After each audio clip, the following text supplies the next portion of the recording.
There is a particular quality to the light in the hour before a medieval monastery falls quiet. A softness that seems almost deliberate, as though the sky itself has been instructed to dim slowly, gently without any abruptness or fuss. In the 12th century, across the rolling hills and river valleys of Europe, hundreds of these communities of monks existed in a kind of careful, unhurried relationship with the turning of each day, and with the turning of each night that followed it. They had built their lives around a rhythm so ancient and so steady that it had become, over generations, almost indistinguishable from breathing itself, the natural rise and fall of waking and resting, of prayer and silence, of candlelight and the long, soft darkness that came after. This is a story about that darkness, and about the quiet that lived inside it. But we begin as the monks themselves began, not in darkness at all, but in the last golden warmth of the afternoon, when the day was still present but already beginning to let go. Imagine, if you will, a monastery somewhere in the heart of France, or perhaps in the gentle lowlands of England, or along a wooded hillside in the Rhineland. The specific place matters less than the feeling of it, which would have been much the same wherever you found yourself. Stone walls worn smooth in places by the passage of many hands and many years. A courtyard open to the sky, where the grass grows in careful patches between the flagstones, and where a single pear tree, very old, stands near the eastern wall with its branches just beginning to lose the last of their summer heaviness. The air smells of turned earth and of something faintly herbal. Rosemary perhaps, or the dried lavender that the brothers sometimes tuck into the linens stored in the great wooden chests along the dormitory walls. The day has been full, in the quiet way that monastic days were full. There has been work in the garden, in the scriptorium where the slow, meditative labor of copying manuscripts fills the hours with the soft scratch of quill on vellum. In the kitchen where bread has been baking since well before dawn, and where the smell of it has drifted through the cloister all morning like a kind of warm benediction. There has been reading and there has been prayer. Several times already, because the monks divided their days into what they called the canonical hours. Fixed moments when everything else was set aside and the community gathered to sing and to be still together. By the time the afternoon light begins to lean westward and turn from gold to amber, the brothers have already prayed together 4 or 5 times since the night before. This is simply how they lived. This is simply what the hours were for. And now comes Vespers. Vespers is the evening prayer, the one that greets the dusk, and it arrives each day with a kind of gentle reliability that the monks found deeply comforting. The word itself comes from the Latin for evening star, which is a lovely thing to know. That every night in monasteries across the whole breadth of Christendom, men paused in whatever they were doing and turned together toward the fading light, and named it something as beautiful as an evening star. The bell that calls them would have been rung by whichever brother had been assigned the task that week, pulling the rope in the bell tower with a steady, unhurried motion, and the sound of it would have traveled outward across the fields and through the orchard and into every corner of the monastery buildings, warm and round and carrying with it the unmistakable message that the day was drawing itself to a close. The monks would have heard this bell wherever they were. A brother pausing in the scriptorium would have set down his quill very carefully, wiped the nib, and closed the manuscript he had been working on with the particular reverence that scribes of this era brought to every gesture involving a book. A brother in the kitchen garden, kneeling in the dirt with his hands among the late-season cabbages, would have straightened slowly, brushed his palms together, and begun walking toward the church. There was no rushing, the rule of Saint Benedict, which governed the lives of most of these communities, was very clear that monks should walk with a certain gravity and composure. Not stiffly, not with the rigid formality of ceremony, but with a natural, settled dignity, as men who knew where they were going and were glad to be going there. The church, or the oratory, as it was sometimes called in smaller communities, would have been the oldest and most carefully tended building in the complex.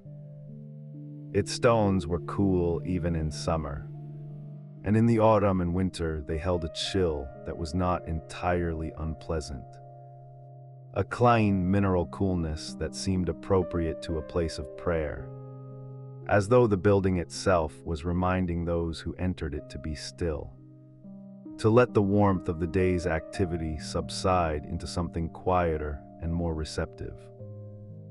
The floor was stone as well, worn in long, shallow channels by the feet of generations of monks walking to their places in the choir stalls. And the sound of footsteps in that space had a particular quality. A soft, echoing softness, if such a thing can be imagined, that seemed to absorb sound rather than amplify it, to take the noise of arrival and settle it gently into silence. The choir stalls themselves were wooden, carved with simple decorative details, perhaps a leaf pattern along the top rail, or a small animal tucked into a corner where two pieces of wood met. The kind of small, affectionate detail that a craftsman might have added simply because he was enjoying his work and wanted to leave something of himself in the grain of it. The monks would have taken their assigned places. Novices here, senior brothers there. The abbot in his carved chair at the head.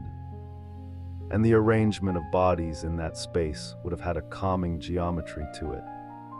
The kind of order that feels not imposed but natural. Like the way birds on a wire seem to space themselves at comfortable intervals without any apparent discussion. Outside, the light was still changing. Through the high, narrow windows of the church. Windows that in a 12th century monastery would have been either unglazed or fitted with simple translucent material that diffused the light into something soft and undirected. The sky would have been moving through its evening colors. Not the dramatic oranges and reds of a painter's sunset, necessarily, but the subtler transition that happens just before those colors arrive. When the blue of the afternoon sky deepens and warms, and the shadows in the courtyard lengthen and soften simultaneously, and everything seems to exist for a moment in a kind of luminous equilibrium before the dark begins to gather in earnest. Inside the church, candles had been lit. This was the work of one of the younger monks, a duty that was taken seriously and performed with care. Beeswax candles, most likely, the monastery would have kept its own hives, tended by a brother with a particular affinity for the slow, purposeful life of bees, and the wax from those hives would have been rendered and poured into candles that burned with a warm, slightly golden light and gave off a faint sweetness that mixed with the residual smell of incense from earlier in the day into something that was wholly and specifically the smell of that church, of that community, of that particular corner of the world. Imagine that smell for a moment. Beeswax and old stone and the ghost of incense, and perhaps the faintest trace of damp wool from the habits the monks wore, which were simple and undyed, and which absorbed the smells of the world around them the way all wool does. quietly and without complaint. The candles would have been placed carefully on the altar in the iron holders that stood at intervals along the choir, perhaps in a simple hanging arrangement near the entrance. Their light was not bright by any modern standard. It was intimate light, light that illuminated a small sphere around itself and left the rest of the church in a warm, graduated dimness that deepened toward the ceiling and toward the far corners. This was not a problem to be solved. This was simply how evening looked. In a world where the only lights were the ones you made yourself from wax or tallow or oil. And the monks had lived their entire lives in this relationship with darkness. Not afraid of it, not fighting it, but accepting it as the natural companion of nightfall. The thing that came when the day was done, and that had its own texture and its own kind of comfort. Vespers itself was sung. This is worth dwelling on for a moment, because the singing of the divine office, the collective term for all these daily prayers, was not a performance in any theatrical sense. It was more like a sustained, communal breathing, a way of using the voice that was less about individual expression and more about the creation of a shared sound. A sound that belonged to the whole community and to the space they inhabited together. The melodies were ancient, passed down through generations of monks in a tradition of oral learning that predated written musical notation. And they had the quality of things that have been worn smooth by long use. Not simplified exactly, but settled. Comfortable in themselves, like a path through a wood that has been walked so many times that it has become part of the landscape. The Psalms were the heart of Vespers, as they were the heart of all the offices. The monks would have known many of them by heart, having sung them in rotation week after week for years. And the words would have been as familiar as the stones of the cloister or the faces of the brothers beside them. So familiar, in fact, that they could be sung with a kind of relaxed attentiveness, present in the words without straining after them. The way you can walk a familiar path without having to watch your feet. There is something deeply restful about this kind of familiarity with language, about words that have been said so many times that they have ceased to be puzzles to be solved and have become instead something more like companions. Something you carry with you easily and without effort. The light outside the windows continued its slow transformation. By the time the last psalm had been sung and the canticle that traditionally concluded Vespers had been intoned, the Magnificat, Mary's song of praise, which the monks would have known so well that it lived in their bodies as much as in their minds. The sky beyond the narrow windows would have been a deep, luminous blue, the particular blue of late dusk that exists for only a few minutes before it darkens further into the blue-black of true night. It is one of the most beautiful colors in the world.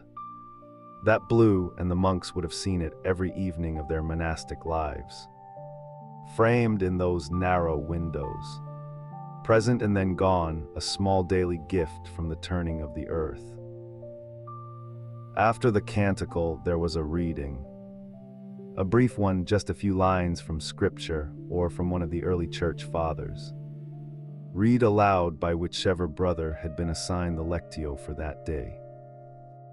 His voice in the candlelit church would have been unhurried, the words given space to settle, and then there would have been a period of silence. Real silence, the kind that has weight and texture. The kind that a community of men who have practiced silence together for years can create and inhabit together without discomfort. In that silence, the candle flames would have been very still, and the only sounds would have been the small sounds that stone buildings make in the evening as the temperature shifts. A faint settling, a barely audible breath from the walls themselves.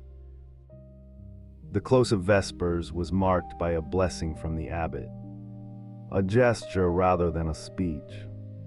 And then the monks would have filed out of the choir in the same quiet, unhurried order in which they had arrived. The day was not quite over. There was still the evening meal to come, and after that the final prayer of the night, compline which we will meet in its own time. But something had shifted. The day's work was behind them. The long, restful night was beginning to make itself felt, not as an absence but as a presence, a gradual deepening of the quiet that had been building since that bell first rang across the courtyard. Walking back through the cloister after Vespers, a monk would have felt the cool evening air on his face and heard, perhaps, the last birds settling in the pear tree near the eastern wall. A brief soft commotion of wings and then stillness. The sky overhead would have been deepening by the minute, the first stars becoming visible if you knew where to look, small and steady above the dark outline of the monastery rooftop. The flagstones underfoot would have been cool and faintly damp with the evening dew that was already beginning to form on the grass between them. And somewhere in the monastery, in the kitchen or the refectory, the evening meal was being made ready. Something simple, a soup perhaps, or bread and a little cheese. The kind of food that satisfies without demanding too much attention. The kind of meal that belongs to the end of a day rather than the middle of it. The smell of it would have drifted through the cloister, warm and ordinary and deeply reassuring. A reminder that the body had its needs and that those needs would be gently met, as they were met every evening, before the final settling into prayer and then into sleep. The ordered life of the monastery moved forward, steady and unhurried, like a river that has found its channel and flows without effort, shaped by the banks on either side and content to be so. The evening was just beginning to unfold, and there was no rush at all. And the dark, when it came, would be soft, and the night would be long, and the bells would ring again in their own time, as they always had and always would. And so the day would settle into its quieter hours, the way a candle flame steadies itself after a door has been closed against the wind, finding its own still center at last.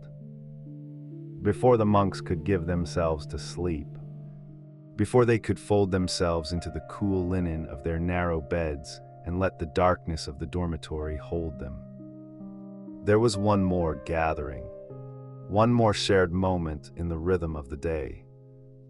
The evening meal in the refectory, that long and gentle room where the brothers came together not only to eat, but to be still in each other's company, to let the work of the day dissolve quietly into bread and broth and the low murmur of a single voice reading aloud. Imagine, if you will, the walk to that room. The cloister garth would be visible through the open arcade as the monks moved in their slow procession. The sky above the square of grass deepening from the pale gray of late afternoon into something softer, something more like the blue of a pigeon's wing. The first suggestion of evening gathering at the edges of the clouds. The stone underfoot would be worn smooth by years and years of sandaled feet, cool even through the leather, and the air in the cloister would carry the faint green smell of the grass below and the older, deeper smell of the stone itself, that particular mineral coolness that old buildings hold the way a well holds water, drawing it up from somewhere far below. The monks would walk in silence as they moved through most of their day, their hands folded inside their wide sleeves, their eyes cast gently downward in the way they had been taught. Not a sad looking down, not a troubled one, but simply a resting of the gaze, a way of keeping the inner quiet that the hours of prayer had built up slowly through the day like layers of warm cloth. They would have come from the church, from the office of Vespers, that evening prayer that gathered the day's light and offered it back. And something of the church's particular stillness would still be with them, carried in their bodies the way a person carries the warmth of a fire with them when they step outside into the cool air. The refectory itself was usually set along one side of the cloister, a long rectangular room with high windows that in summer would let in the last of the evening light, and in the darker months of the year would hold only the warm, trembling glow of oil lamps and candles. The ceiling would be vaulted in the larger monasteries, the stone ribs curving overhead like the inside of an upturned boat, and the sound in the room would be particular and soft. Voices absorbed by the stone, footsteps quieted by the height of the space. Everything held in a kind of gentle resonance that made ordinary sounds feel somehow more considered, more careful. The tables would be arranged in long rows, or sometimes in a U shape around the walls, covered with linen cloths that had been laundered and laid out by the brothers whose weekly duty it was to care for the refectory. Those cloths would be plain and white, worn soft with washing, and on them would be set the wooden bowls, the spoons of horn or bone, the small loaves of bread that had been baked that day in the monastery's own bakehouse. The smell of that bread would still be present in the room, the warm yeasty sweetness of it mingling with the smell of whatever had been prepared in the kitchen. Most likely a pottage, a thick soup of vegetables and legumes, peas or beans or leeks or whatever the season offered, seasoned with herbs from the garden. Perhaps a little salt, perhaps the faint earthiness of dried mushrooms that had been soaked back to softness in water.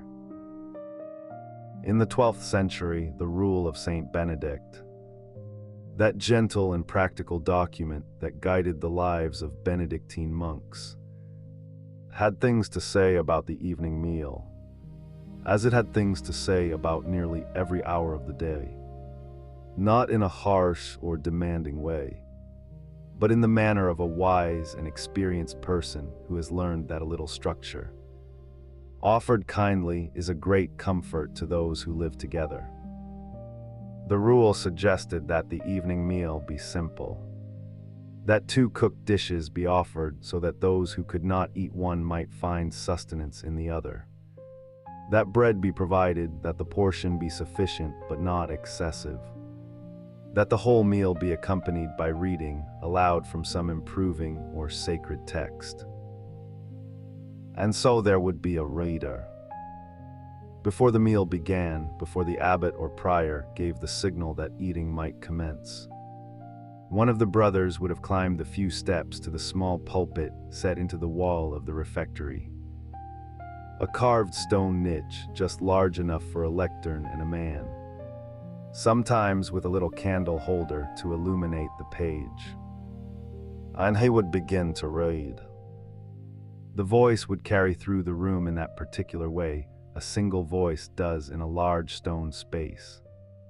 Not loud, not declamatory, but steady and clear. Each word given its proper weight and then released. The sentences flowing on like water over smooth stones. The text might be from Scripture, or from the writings of one of the church fathers, or from the life of a saint, or sometimes from the rule itself. That document read and reread so many times that many of the brothers would have known long passages of it by heart, the familiar words washing over them like something between prayer and lullaby. The reader would have been chosen and practiced, would have stood at that lectern before, would know how to pace the words so that they filled the room without overwhelming it, so that the brothers eating below could hear and absorb and be nourished in more than one way at once. The eating itself would be quiet. The rule discouraged unnecessary conversation at meals, not out of severity, but out of a sense that the shared meal was itself a kind of prayer, a communal act that deserved the same quality of attention as the hours spent in church.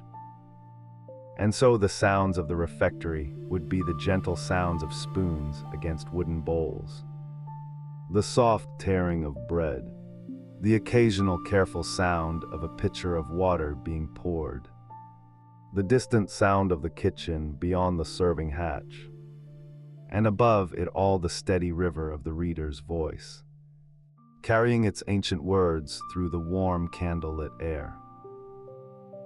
The candles on the tables would be tallow, most likely in the ordinary rooms of the monastery. Beeswax was precious and reserved for the church, for the altar and the choir, where its clean pale flame and faint sweet smell were part of the sacredness of the space. Tallow candles had their own quality, a warmer, slightly smokier light, and the smell of them was the smell of the ordinary life of the monastery, the workaday smell of the kitchen and the dormitory and the refectory. Honest and unadorned, that light would catch the faces of the monks as they ate, turning them golden, softening the lines of tiredness that a long day of prayer and work would have drawn there, making the room feel smaller and warmer than its stone dimensions might suggest. The cellarer, the monk responsible for the provisions of the community, would have spent part of his day ensuring that what was needed was ready, that the bread had been counted, that the pottage was sufficient, that the water jugs were filled, that the salt was on the tables. His was a practical and important role, a kind of domestic stewardship that connected the spiritual life of the monastery to the very ordinary need for food and warmth and sufficient lamp oil. He would have moved through the kitchen and the storerooms with a quiet efficiency, checking and arranging, his mind occupied with the comfortable mathematics of feeding a community, knowing how much flour the week would require, which vegetables in the garden were ready, whether the stores of dried fish or salted legumes needed replenishing before the next market day. The kitchen itself, just off the refectory, would have been warm all day. The fires lit early, the great iron pots hanging over them. The kitchen brothers moving with practiced ease through the steam and the smell, stirring and tasting and adjusting. By the time the meal was served, the kitchen would be beginning to cool. The fires banked down, the pots emptied and set to soak. The kitchen brothers washing their hands and joining the procession to the refectory to eat alongside everyone else, their faces perhaps a little flushed still from the heat of the day's work, their sleeves pushed back. When the meal was finished, and it would not be a long meal, perhaps half an hour, perhaps a little more, the abbot or prior would give a signal, and the reader would cease, closing the book with care. Descending from the pulpit, a brief grace would be offered, a few words of thanks spoken together, and then the brothers would rise from the tables in their unhurried way, pushing back the benches quietly, gathering themselves for the short walk back to the church. Because the day was not quite done. After supper came compline, the last of the canonical hours, the final prayer of the day, and it was perhaps the most beloved of all the offices for the particular quality of its quietness. Compline was brief and gentle, the same psalms sung each night, so familiar that they required no effort, Only presence, the church would be dim by then.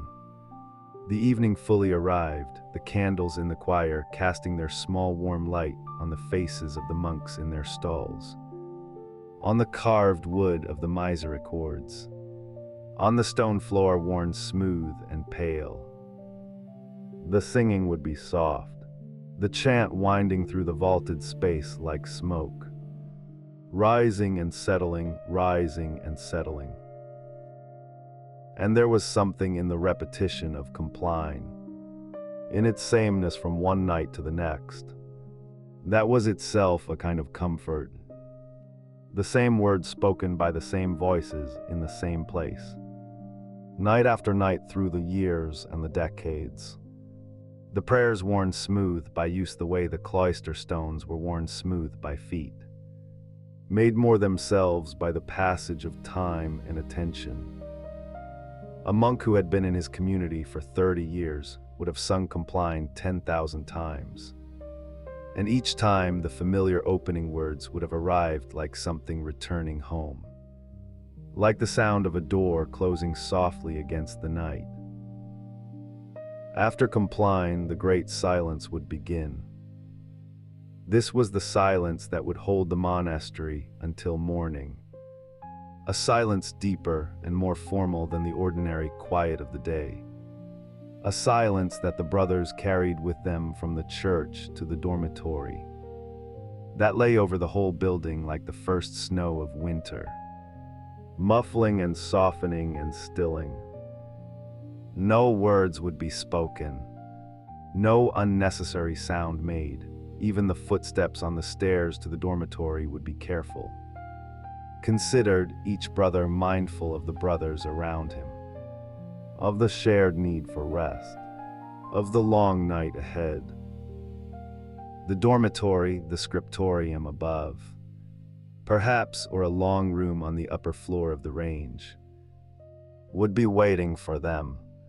Cool and dim, the narrow beds in their rows, each one a simple pallet with a straw mattress, a woolen blanket, perhaps a pillow of rough linen stuffed with dried grass or chaff. The rule suggested that monks sleep in their habits, clothed and ready so that the rising for vigils in the deep of the night would require nothing more than the swinging of legs from the bed and the finding of sandals in the dark. A single lamp might burn at the far end of the room, just enough to navigate by, its light barely touching the ceiling, leaving the far corners in their comfortable shadow. The monks would settle into their beds with the same quietness with which they had moved through the whole evening. No conversation, no rustling beyond what was necessary. The great silence holding them gently in its hands. Outside, the monastery would be very still. The sounds of the world beyond the walls, the distant movement of animals, the occasional call of a night bird, the settling sounds of old stone, arriving softly as if from a great distance, as if the world itself were already half asleep. The refectory, now empty, would be cooling in the dark. The tallow candles extinguished, the linen cloths lying smooth on the tables, the wooden bowls stacked and rinsed. Waiting for morning, the smell of the evening meal would still be there. Faint and comfortable bread and herbs and warm stone. The smell of a day that had been lived simply and well, that had moved through its proper hours with care and without hurry. And the monks in their dormitory would be giving themselves over to sleep. One by one, their breathing slowing and deepening. The day's prayers and work and small domestic tasks releasing their hold. The body gratefully accepting the darkness and the stillness. The bell in the tower was quiet for now, patient in its own way, resting in the same darkness that held everything else. The night had come as it always came, without drama, without haste, settling over the monastery the way a blanket is drawn up over a sleeping child. gently, carefully, with something very much like tenderness. And so the monastery breathed in and held itself still. There is a particular quality to silence that has been chosen, that has been arrived at deliberately. The way a traveler arrives at a warm room after a long road and sets down every burden at the threshold. This was not the silence of emptiness, not the silence of a place forgotten or abandoned. It was the silence of a place that had decided, together as one body with many hands and many quietly beating hearts, that the hour for words had passed, and that something gentler would take their place now.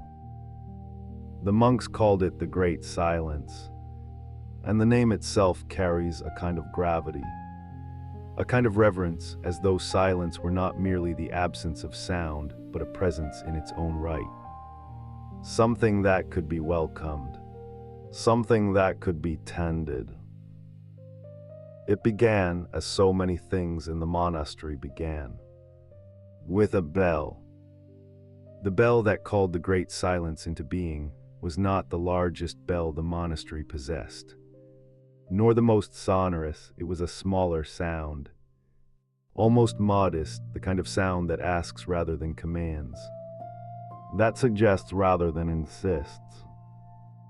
It moved through the stone corridors the way water moves through a narrow channel, finding every room, every alcove, every low doorway, touching the ears of every monk who heard it with something that felt. After years of practice, almost like a gentle hand placed upon the shoulder. You did not need to be told what it meant. You had heard it so many times that the sound and its meaning had become one single thing. The way the smell of bread and the feeling of comfort become one single thing after enough mornings spent in a warm kitchen. The monks who were still moving through the cloister, those who had been returning from the last duties of the evening, the setting away of tools, the final small courtesies extended to the animals in the stable yard, the careful banking of the kitchen fire so that it would hold its warmth through the dark hours without needing attention. All of these monks slowed, and then stilled, and then moved in a different way entirely. Not slower exactly, but more inward, as though each man had drawn a fine curtain across himself, not to shut the world away, but to turn his attention gently towards something interior, something that did not require the daylight hours to be visible. The cloister at this hour was lit by a handful of small oil lamps, each one set into a shallow niche in the stone wall, each one casting a warm and slightly unsteady circle of amber light that reached perhaps an arm's length in every direction before it gave way to shadow. The shadows between the lamps were soft, not harsh. They were the shadows of late evening rather than the shadows of deep night. And they had a texture to them, almost like velvet, almost like the feeling of closing your eyes in a room where a fire has been burning for several hours and the warmth has soaked into the walls and the ceiling and the very air itself. The stone of the cloister, which during the day could feel austere, even severe, took on a different character in this light. It looked almost warm. It looked almost like something that could be leaned against with gratitude. Imagine, if you like, the smell of that air. Stone that has been breathed in and breathed out by hundreds of years of quiet lives. Beeswax from the candles that had been burning in the chapel since Vespers. A smell both sweet and faintly medicinal. The smell of something that has given itself entirely to the making of light. And underneath those things, the grime, slightly damp smell of the garden that lay at the center of the cloister. The herbs that had been planted there for use in the infirmary and the kitchen. The lavender and the thyme in the small, persistent rosemary that seemed to thrive even in the cold months, releasing its sharp and clarifying scent whenever a passing hem brushed against it. These smells together made something complex and entirely their own, a scent that belonged to this place and no other place, that you would have recognized instantly had you been carried there blindfolded from a great distance. The monks moved through this air in their dark habits, their feet in soft-soled shoes that made almost no sound on the stone. The habit of a 12th century monk was a practical garment as much as a spiritual one. It was heavy enough to hold warmth, long enough to cover the feet when a man was seated, and the hood, when drawn up, created a small private world around the face, a kind of portable solitude that a monk could carry with him even in company.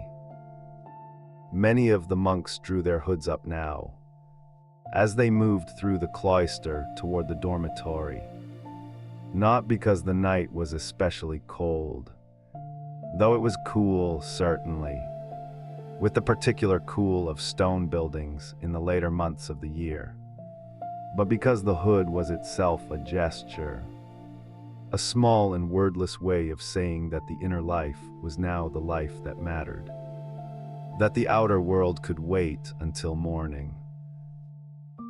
The dormitory was a long room, longer than it was wide, with a row of narrow beds arranged along each wall.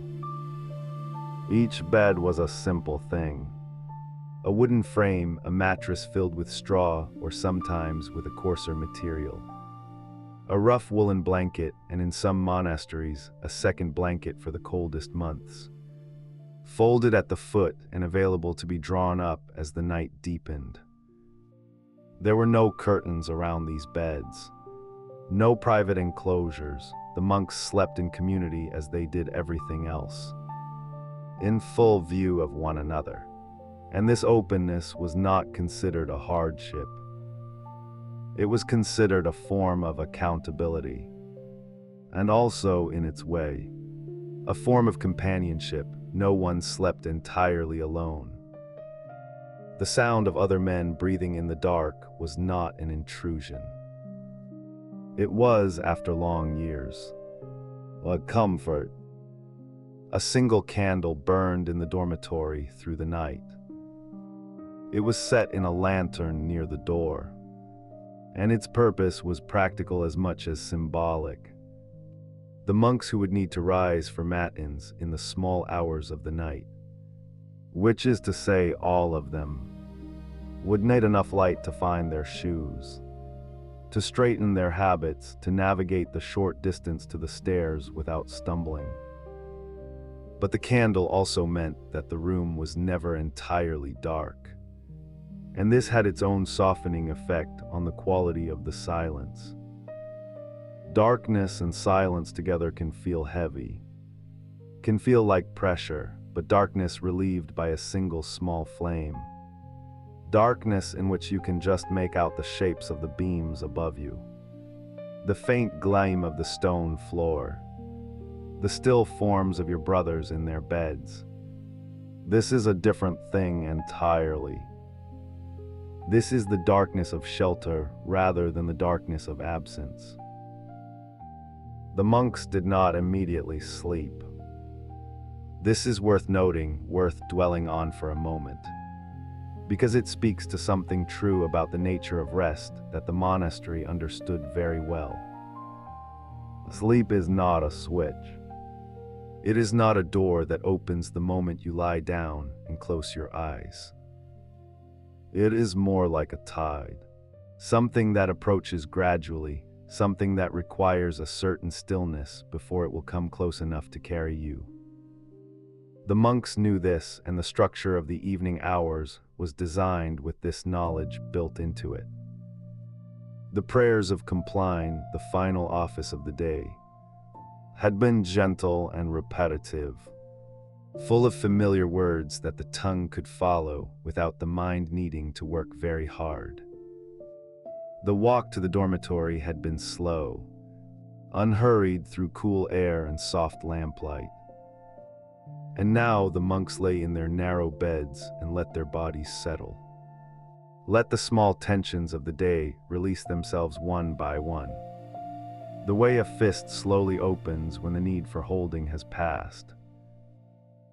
Some of them, the younger monks especially, those who had not yet been in the monastery long enough for the rhythms of the place to be entirely their own, might lie awake for a little while listening to the sounds of the night. And there were sounds even in the great silence. The monastery was not a sealed vessel. The world outside continued to exist, and its sounds came through the high, narrow windows of the dormitory in a muted and transformed way. The wind and the trees of the orchard, which at this time of year might still carry the last leaves on it, rustling in a language that was almost comprehensible, almost like words but softer than words. The distant sound of the mill stream, which ran along the eastern edge of the monastery's lands and which could be heard on still nights as a continuous, low murmur not unlike the sound of a voice reading aloud in another room. Occasionally the sound of an owl, not close, not startling, just a soft announcement from somewhere in the dark that the night had its own inhabitants, its own purposes, its own quiet industry. These sounds did not disturb the silence.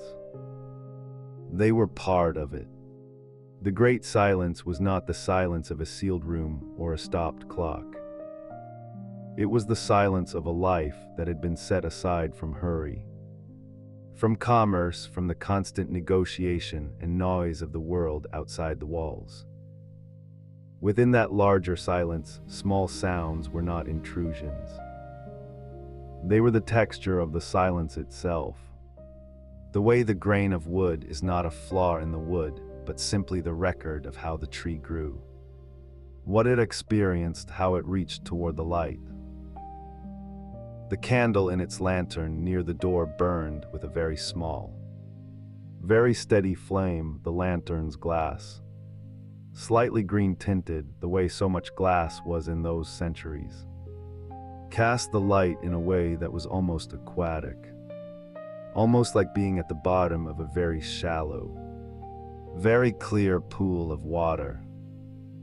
The beams of the ceiling absorbed this light and gave back almost nothing, so that above a certain height the room dissolved entirely into darkness, and the monks in their beds existed in a narrow band between the warmth of their blankets below and the soft dark above, a band of amber and shadow that was exactly the right width for sleep. The older monks, those who had been in the monastery for 20 years or 30, those for whom compline and the great silence and the walk to the dormitory had become as natural as breathing. These men were often asleep very quickly, not because they were indifferent to the spiritual dimensions of the hour, but because they had absorbed those dimensions so completely that they no longer needed to think about them. The prayer was in the body now, in the rhythm of the breath, in the particular way the shoulders released their tension when the head touched the pillow. For these men, sleep itself had become a form of trust, a form of surrender to something larger than the individual will, and they gave themselves to it without hesitation, the way a stone gives itself to water. The infirmarian, whose small room adjoined the dormitory and who was responsible for the health and comfort of the community through the night, made one last quiet circuit of the room before settling himself. He moved between the beds without a candle of his own, using only the faint light from the lantern near the door, checking with the practiced attention of long experience that everyone was covered, that no one had fallen asleep in an awkward position that would cause discomfort later, that the room was neither too cold nor too stuffy. He was a kind of shepherd in this hour, a keeper of the flock in its most vulnerable state. And he took his responsibilities with a seriousness that was nonetheless entirely gentle. Entirely without fuss. When he was satisfied, he returned to his own bed, lay down, and added his breathing to the breathing of the room. Outside, the monastery grounds lay under a sky that was, on clear nights, astonishing in its depth and its abundance of stars. The monks who worked in the scriptorium and who sometimes stayed late over their manuscripts had occasion to look up at that sky as they crossed the cloister to the dormitory. And some of them, it is recorded, found it useful for the ordering of their thoughts, the way a very large and quiet thing can help to put the small and busy things of the day into a more comfortable proportion. The stars did not require anything of you. They asked no questions, they made no demands. They simply continued, as they had continued for as long as anyone could imagine, in their slow and stately movement across the dark. And there was something in that continuity that was deeply restful to contemplate.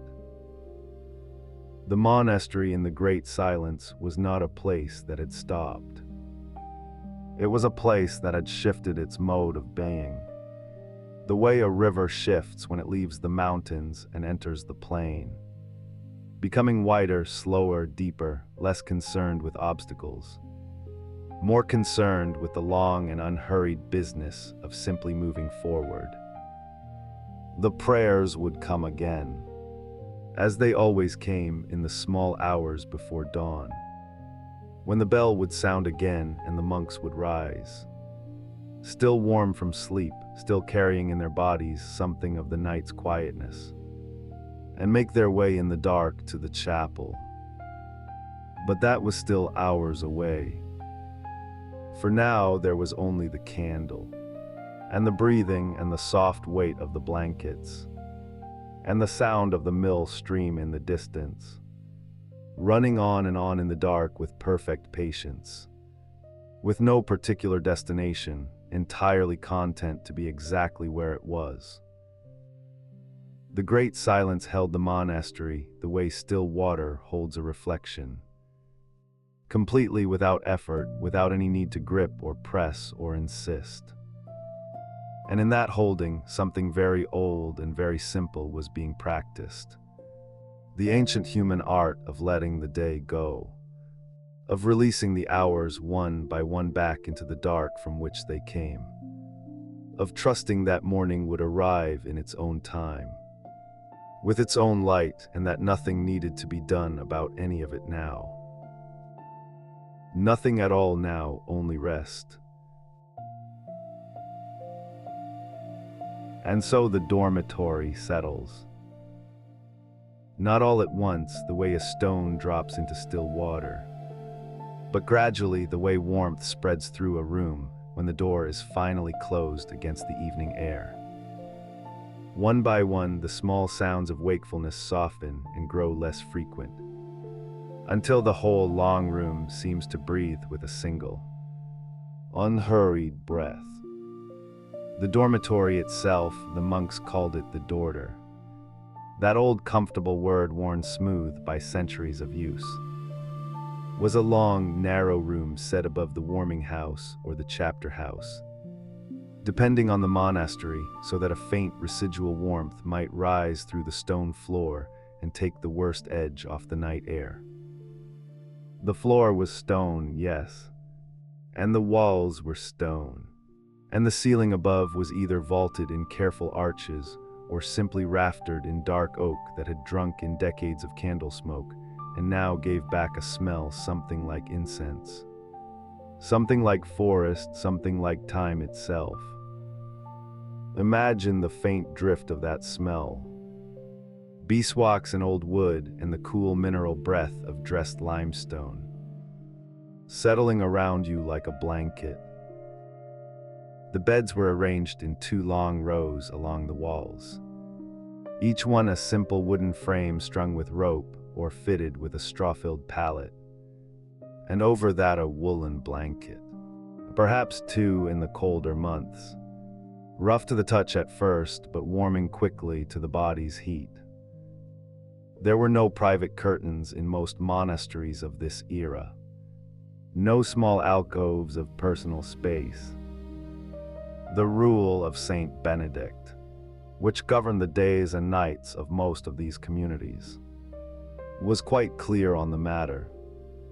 The monks would sleep together in one room, visible to one another and to their abbot or prior, who might walk the length of the dorter with a lamp held low, checking that all was well, that all were present, that the great ordered quiet was being observed. This was not surveillance in any cold or anxious sense. It was more like the way a shepherd walks the edge of a field at dusk, not because anything is wrong, but because walking and watching is simply part of the care. Each monk slept in his habit, or at least in a simplified version of it, the heavy outer garment perhaps set aside, but the tunic and belt remaining, so that when the bell rang for matins in the deep middle of the night, he could rise and be ready without fumbling in the dark for his clothes. This practicality had a kind of poetry to it.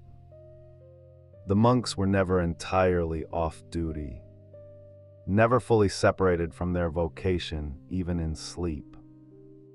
Their very resting was a kind of readiness, a held breath between one office and the next. The candles by now would be very nearly done. In the hours just after compline, the last formal prayer of the evening, sung in the church with its particular quality of finality, its sense of a door being gently closed. A single lamp might be left burning at the far end of the dorter, near the night stairs that led down directly into the church. This was the night lamp, and it burned low and steady, a small amber point of light in the long darkness, more a comfort than an illumination. It was not bright enough to read by, not bright enough to cast proper shadows. It simply said, "Here is the room. Here are the walls, here is the way. You are not lost, you are held." The monks who had filed up the night stairs after compline, those same stairs worn smooth and slightly hollowed by generations of sandaled feet, had done so in silence. Silence was the great companion of the monastic night. Not the silence of absence, not a silence that felt empty or abandoned, but a full silence, a silence with texture and weight. The kind of silence that seems to hum very softly if you listen to it long enough. The rule prescribed this silence carefully. There was a time for speaking and a time for not speaking, and the hours between compline and the morning office were firmly, gently in the second category. And so they settled into their beds without words. Perhaps a nod exchanged, the briefest acknowledgement of a brother nearby. Perhaps the soft sound of a blanket being drawn up, the small creak of a wooden frame accepting a man's weight, the whisper of straw shifting inside its linen casing. These sounds moved down the room like ripples, each monk finding his place, each small sound softening into the next, until the room held nothing but the slow collective rhythm of men breathing in the dark. The windows of the dorter were narrow, as all monastic windows tended to be in this century. Not yet the great flowering of Gothic glass that would come later, but simple openings in thick walls, sometimes fitted with wooden shutters, sometimes with oiled cloth stretched across a frame to let in a pale, diffuse light while keeping out the worst of the wind. On a clear night, a monk lying near one of these windows might see a narrow strip of sky, a few stars framed by stone, the edge of the moon if it happened to be rising. On a cloudy night there was simply darkness, and the room turned entirely inward, lit only by that single distant lamp. The temperature in such a room varied enormously with the season. In summer, the stone walls held the day's warmth and released it slowly through the night hours, and the monks might sleep with their blankets loose, the air carrying the smell of cut hay from the fields outside the precinct, or the sweetness of whatever the kitchen gardens were offering that week. Thyme, perhaps, or the green sharpness of newly watered beds. In winter, the cold was a serious presence, a companion that could not be ignored. The breath would mist the stone floor, if a monk set his feet upon it in the night, would be startling in its chill. The blankets would be pulled close, the body curled toward its own warmth, and sleep, when it came, would feel like a small mercy, a reprieve. But let us stay in the gentler season for now, in the middle months when the nights were cool but not cruel, when the air through the narrow windows carried the smell of wood smoke from the kitchen fires that had been banked for the night, and perhaps the distant sound of an owl somewhere beyond the cloister walls, calling once and then falling quiet. The monks were not, as a rule, troubled sleepers, or rather, the structure of their days was designed to make rest come naturally. The hours of the divine office, which divided the day and night into regular intervals of prayer and work and study, meant that the body never went too long without either movement or stillness, never accumulated the restless energy that comes from sitting too long in one position or from the mind running on without direction. The physical work of the monastery, the garden, the scriptorium, the kitchen, the maintenance of the buildings, tired the body honestly. The prayer tired the spirit in the good way, the way that empties rather than depletes.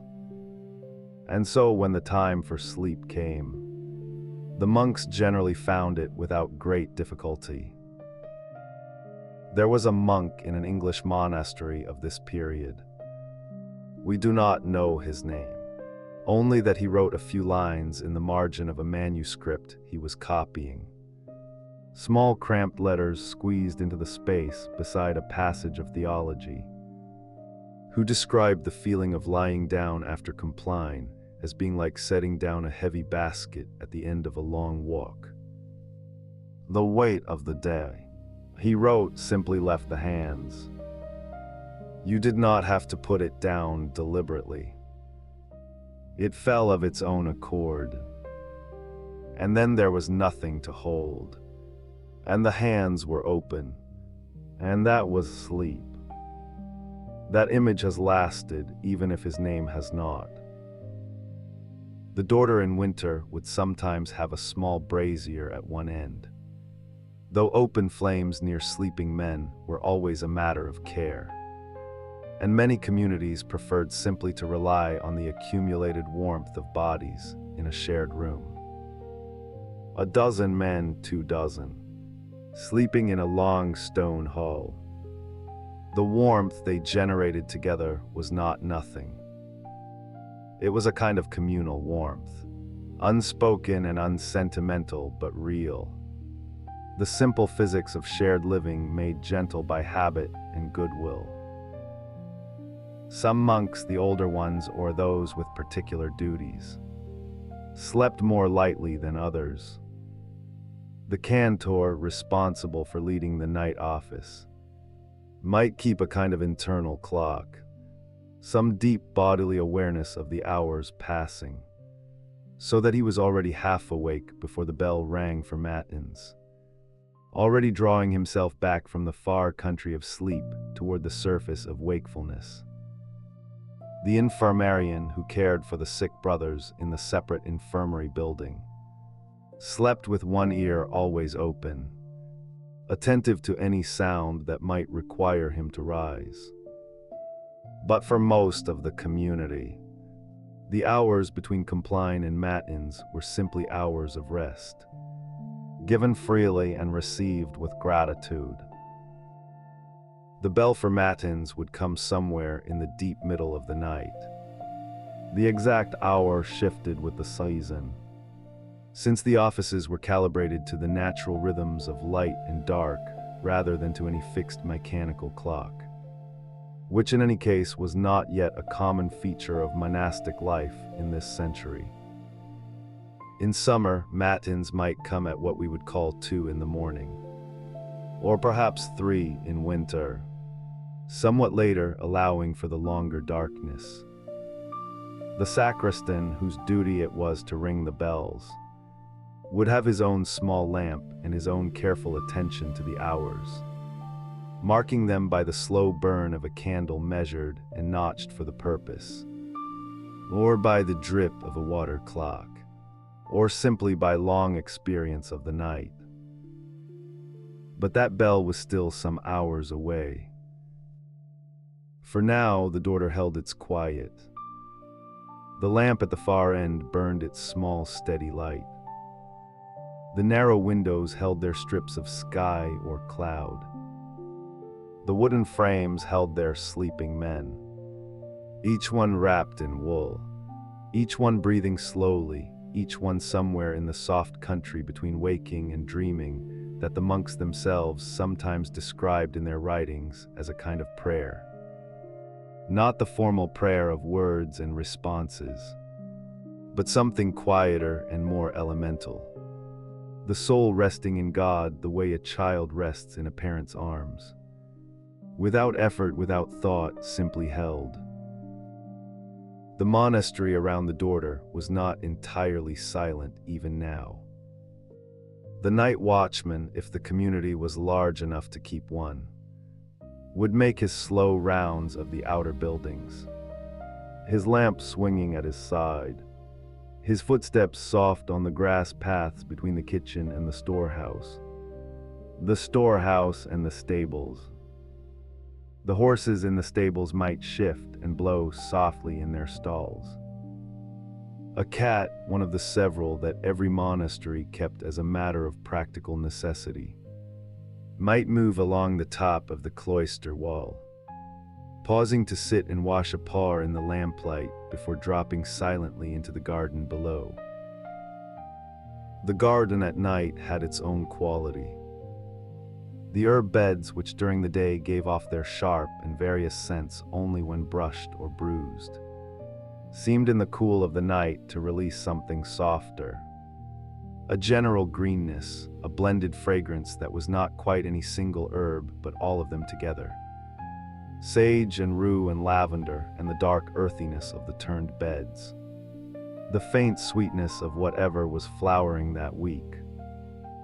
The well in the center of the cloister garth stood still and dark, its stone rim cool to the touch, its water far below reflecting nothing.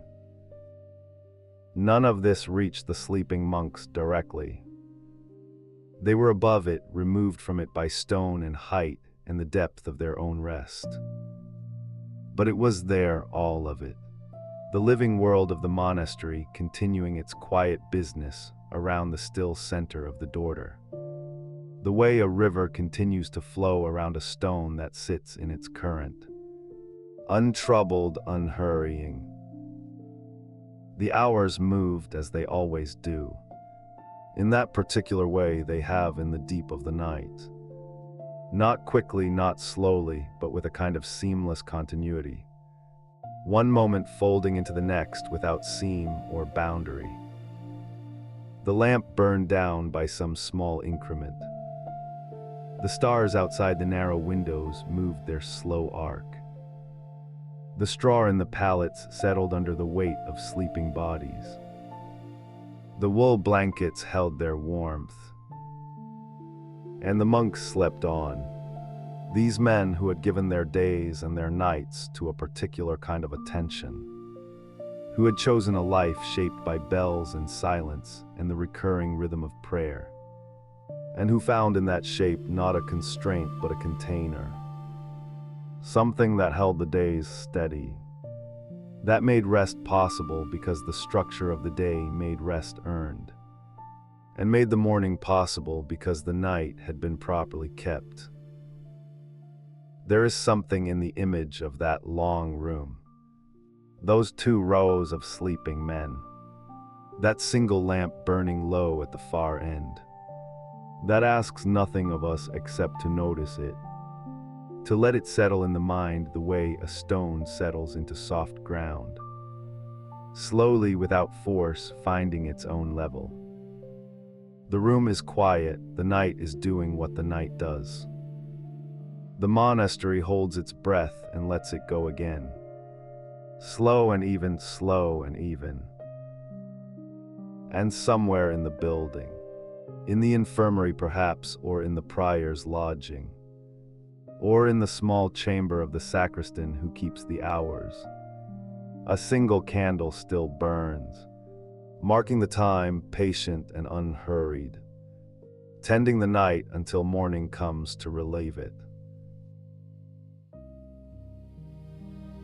And so the candle tends its quiet work, and the monastery breathes around it in the deep middle hours, that still and particular darkness that belongs entirely to itself, neither the early dark of evening nor the softening dark that precedes the dawn, but something older and more complete, a darkness that has settled fully into its own nature and rests there without apology or urgency. The monks are sleeping, most of them, at least are lying on their straw mattresses in the long dormitory, wrapped in their woolen habits, for the rule does not ask them to undress entirely. They sleep clothed, ready, as though the night itself is a kind of gentle vigil, even in its most restful hours. The dormitory is a long room, stone-floored with small windows set high in the walls. And through those windows on a clear night, a little starlight finds its way in, just enough to make the darkness soft at its edges, to give the room a faint and silvery quality, like the inside of a shell.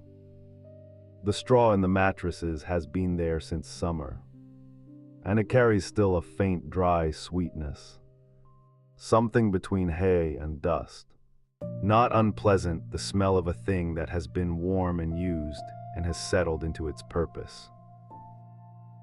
Imagine lying there if you can, in that long room with perhaps 30 or 40 other sleeping men, the sound of their breathing around you like a tide, slow and various, some deep and steady, some softer, 1 or 2 with a gentle roughness at the edges, the ordinary music of bodies at rest.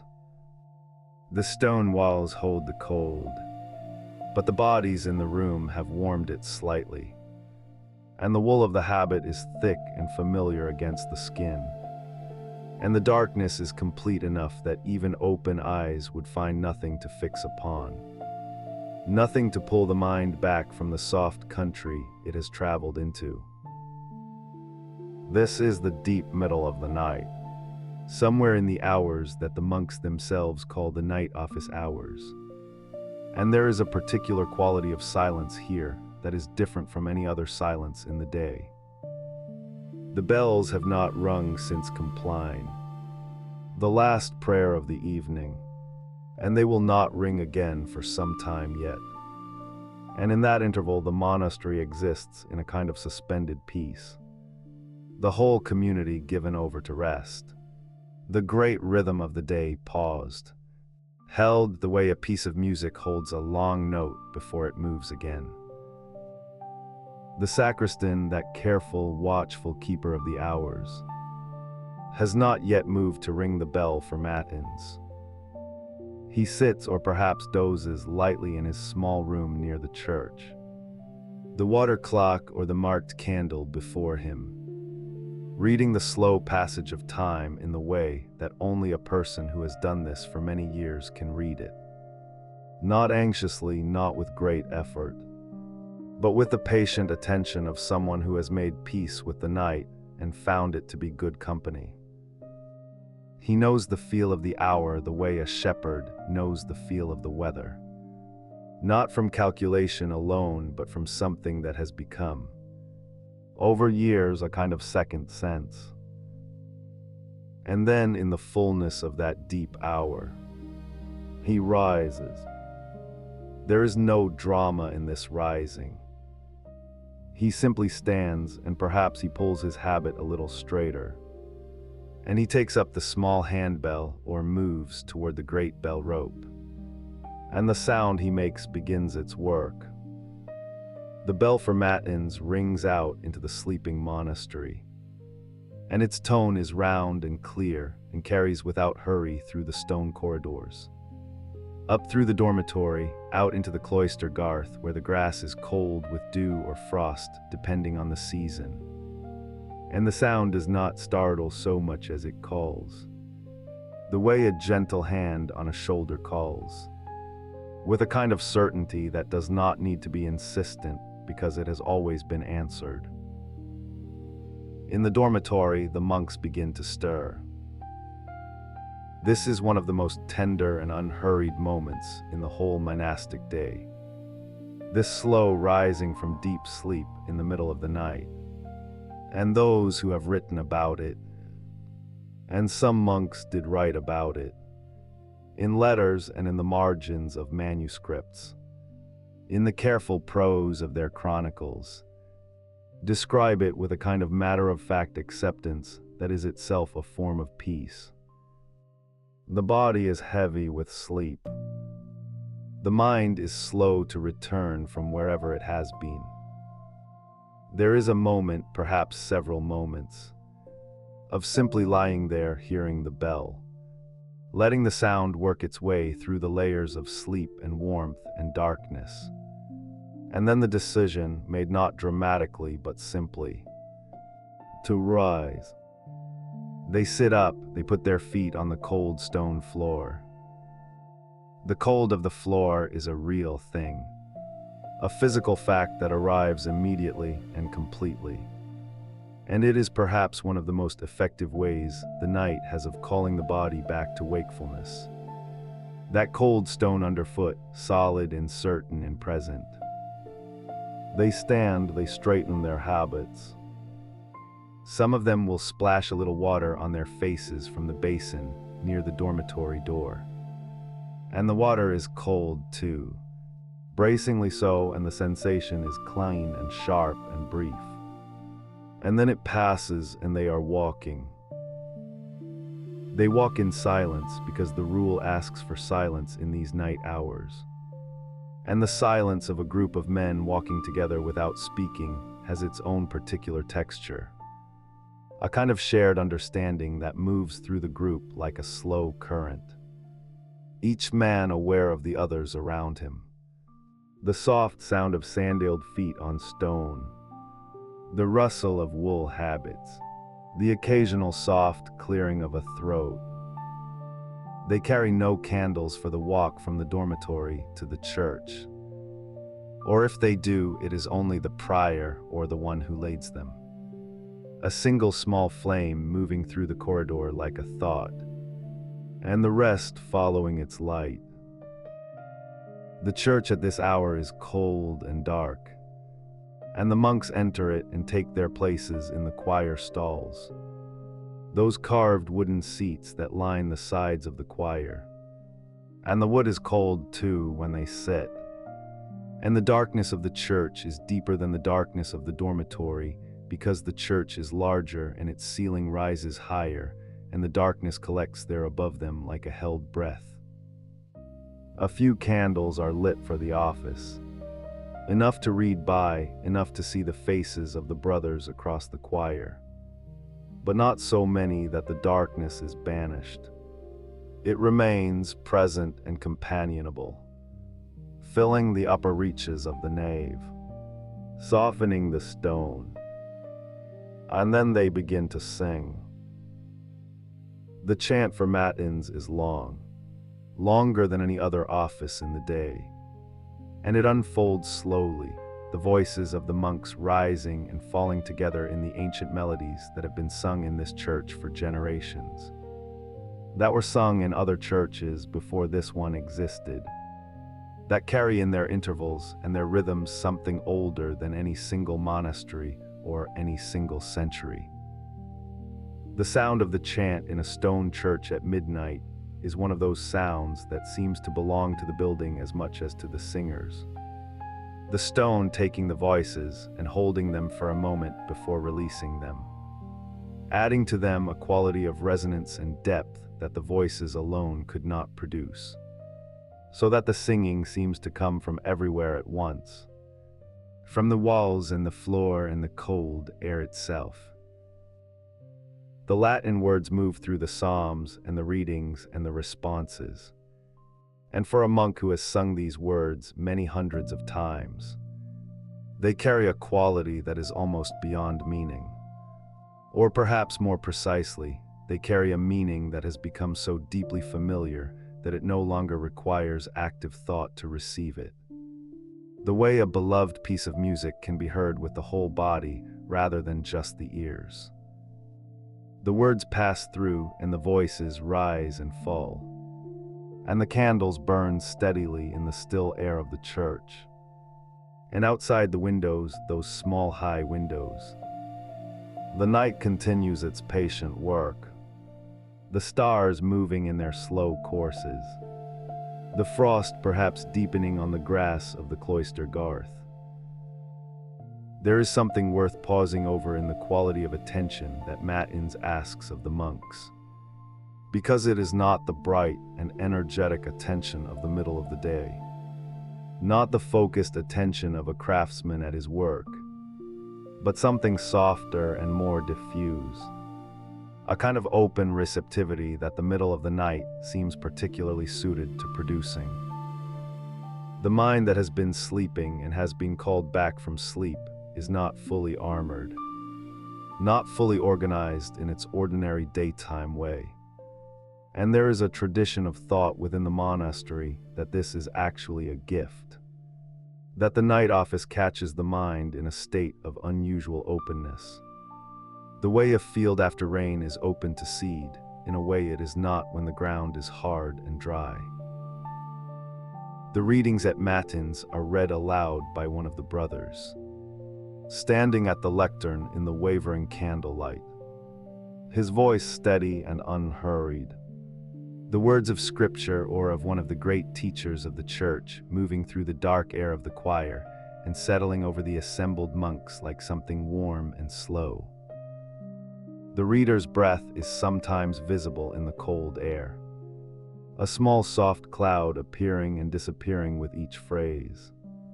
Each sentence, each pause, and this small visible breath is somehow one of the most human things in the whole office.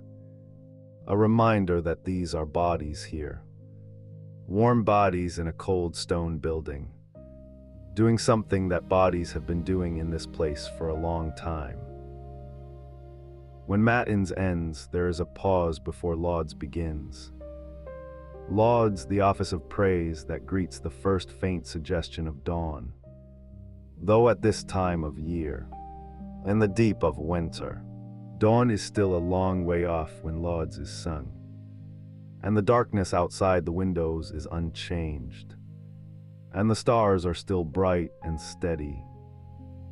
But Lauds is sung toward the dawn regardless, sung in anticipation of a light that is coming even if it cannot yet be seen. And there is something quietly beautiful in that, in the practice of praising a light that has not yet arrived, trusting that it will because it always has. The monks' voices in Lauds are perhaps a little more awake than they were at the beginning of matins, the body having roused itself further through the act of singing, the cold air having done its gentle work, and the chant of Lauds has a slightly different character from the chant of matins, a little brighter in its melodies, a little more open, as though the music itself is leaning toward the morning. And then Lauds ends and the monks bow together, and the candles are extinguished one by one, and the church returns to its deep darkness, and the monks file back out into the corridor. Now there is a choice that the rule offers, a gentle accommodation to the needs of the body. And it is one of those moments where the wisdom of the rule shows itself in small and practical ways. After matins and lauds, if there is still time before prime, the first office of the day proper, sung at the first light, the monks may return to the dormitory and sleep again. This second sleep between the night office and the dawn has a quality that those who have experienced it describe as particularly sweet. The body returning to its rest with a kind of gratitude. The straw mattress and the woolen habit received again like old friends. The darkness of the dormitory now familiar and welcoming rather than simply present. And so they return, filing quietly back through the corridor. The stone floor cold under their sandals, the darkness around them soft and complete, and they lie down again in their places in the long dormitory. And the breathing of the room slowly deepens again, and the silence reassembles itself, and the night, which had paused to hold the office, resumes its quiet passage. This second sleep is shorter than the first, and perhaps lighter too, the body knowing somewhere beneath consciousness that the bell will come again before too long, that the darkness is already, imperceptibly beginning its long, slow retreat. But it is real sleep, genuine and restorative, and the monks who sleep it are held in it as gently as they were held in the deeper sleep before. The straw still warm from their earlier rest, the room still carrying the warmth of their bodies, the small high windows still showing nothing but darkness and the faintest suggestion of stars. The monastery rests, the candle in the sacristan's room burns on, patient as ever, reading the night in its own slow language, tending the hours between the offices with the same unhurried attention it has always given them. The frost on the cloister garth deepens a little more, and the stars wheel on in their courses. And somewhere in the surrounding countryside, the land lies quiet under the sky. Fields and woods and the occasional distant light of a farmhouse where someone is perhaps also awake in the night for reasons of their own. And the monastery sits among all of it like a stone held in a cupped hand, warm at its center, tended, ordered at rest. The bells will come again. They always do, but for now the night holds everything gently in its keeping. And the monks sleep their second sleep in the long dormitory. And the darkness is kind, and the silence is full and deep and soft as wool. And there is nothing required of anyone just now except to rest, to breathe, to let the slow hours carry them quietly forward toward the pale and gentle opening of another day. And so they returned, one by one or sometimes two by three in a soft shuffle of sandaled feet. The monks made their way back through the night air toward the dormitory, carrying with them the last warmth of the chapter house or the oratory, that warmth already beginning to thin and dissolve as they stepped into the open passage where the cold had been waiting patiently all along, settled into the stones like something ancient and unhurried, something that had no argument with anyone and simply was, the way darkness simply was, the way the hour simply was. The dormitory in a monastery of the 12th century was not a place of luxury, and no one who slept there would have described it as such. But it had its own particular quality, a quality that is perhaps difficult to name precisely, and yet quite easy to feel. Something between shelter and purpose. Between rest and readiness, it was a long room, typically running the full length of one side of the cloister, set above the warming room or the chapter house, so that a little residual heat might rise through the floor on the coldest nights. Though how much warmth actually reached the sleeping monks depended very much on the generosity of the season and the thickness of the stone. The ceiling was low and vaulted in the older houses, or sometimes open to the timber rafters in smaller or newer foundations.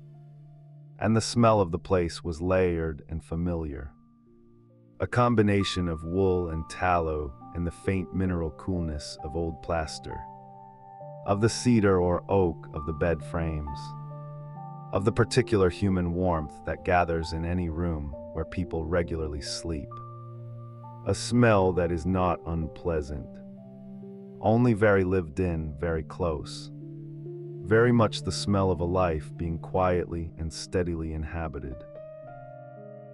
Each monk had his own bed, or what passed for a bed in that time and place. A wooden frame, or sometimes simply a raised wooden platform, covered with a straw-filled mattress that would be turned and restuffed at intervals through the year. And over this a rough linen sheet, and over that a woolen blanket of considerable weight. The kind of blanket that feels almost like a gentle pressure rather than merely a covering. The kind that holds you rather than simply lying upon you. Some houses permitted a second blanket in the deep of winter, and this small allowance would have been felt as a genuine kindness, a practical mercy acknowledged with something close to gratitude by men who had chosen austerity and yet remained, beneath their habits, entirely human in their appreciation of warmth. The beds were arranged in a row, each one close enough to the next that a monk could hear his neighbor breathing in the dark. And this proximity was not accidental. The rule of Saint Benedict, that patient and practical document which governed the rhythm of life in so many of these houses, specified that the monks should sleep near one another, near enough that the abbot or a senior brother might move through the room and observe that all was as it should be, that everyone was present and resting as they ought to be. A lamp was kept burning through the night at the far end of the room, a single small flame in a clay or iron holder, its light barely reaching the nearest beds and fading entirely before it touched the far wall, but its presence noted nonetheless, a point of reference in the dark, a soft orange warmth that moved very slightly in whatever faint current of air found its way beneath the door. Imagine the sound of that room once everyone had settled. The creak of wooden frames accepting the weight of tired bodies. The rustle of wool and linen as a man turned to find the position that would carry him into sleep. Then gradually the quieting of all of that. The room finding its stillness, the way a pond finds its stillness after a stone has been dropped into it. The small disturbances smoothing out one by one until there was nothing left but the surface. Calm and dark and very still.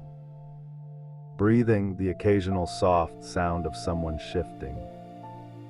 The distant call of an owl somewhere beyond the precinct wall, muffled by stone and distance into something almost musical, almost like a low note held and then released.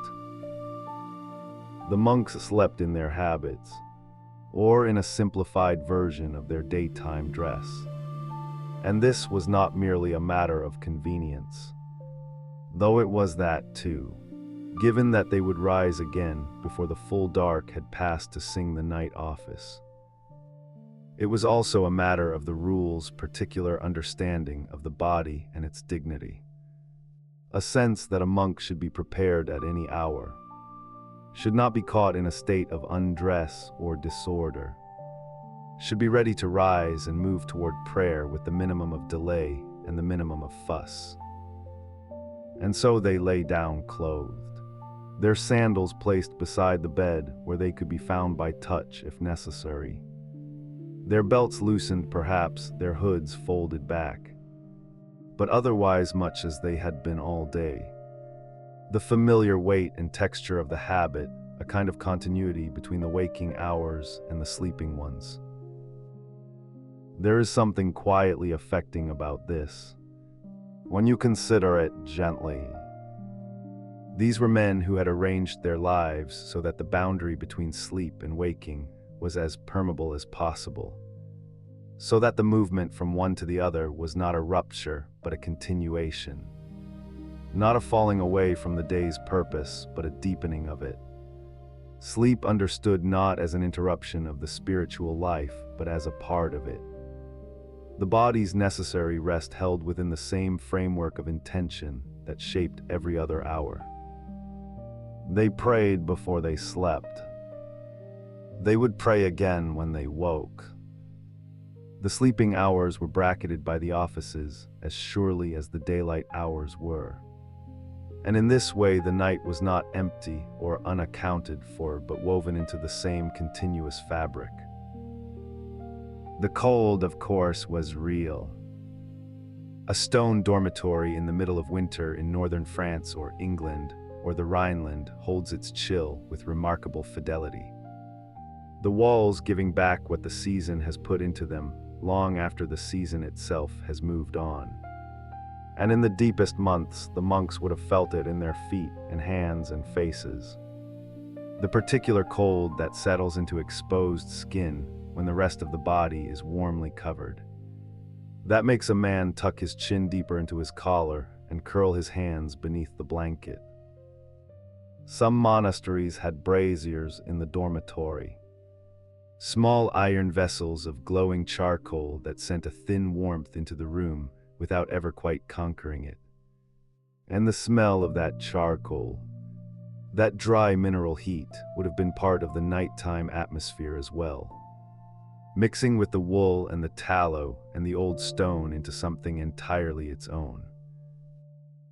But cold, for these men, was not something to be resisted or resented in the way we might resist it now. It was simply a condition of the night, one of the textures of the life they had chosen. And there is evidence in the writings of the period that some of the older monks spoke of it almost with affection, the way one speaks of a familiar companion who is not always comfortable but whose presence has become so customary as to be almost reassuring. The cold reminded you that you were awake, or that you had been awake, and it made the warmth of the blanket feel like a gift. And gifts, even small ones, have a way of turning the attention gently inward, toward gratitude, toward a kind of quiet contentment with what is present rather than what is absent. The hours between Compline and the night office varied across the year. Longer in the winter when the nights were at their fullest. Shorter in the summer when darkness barely had time to settle before the birds began again. In winter a monk might have 4 or 5 hours of sleep before the bell called him to matins. And these hours were understood to be genuinely restorative. Not a concession to weakness, but a practical recognition that the body requires what it requires. That a man who has not slept cannot sing well or pray well or work well. And that the community's life depended on each of its members being as whole and capable as the conditions of the life allowed.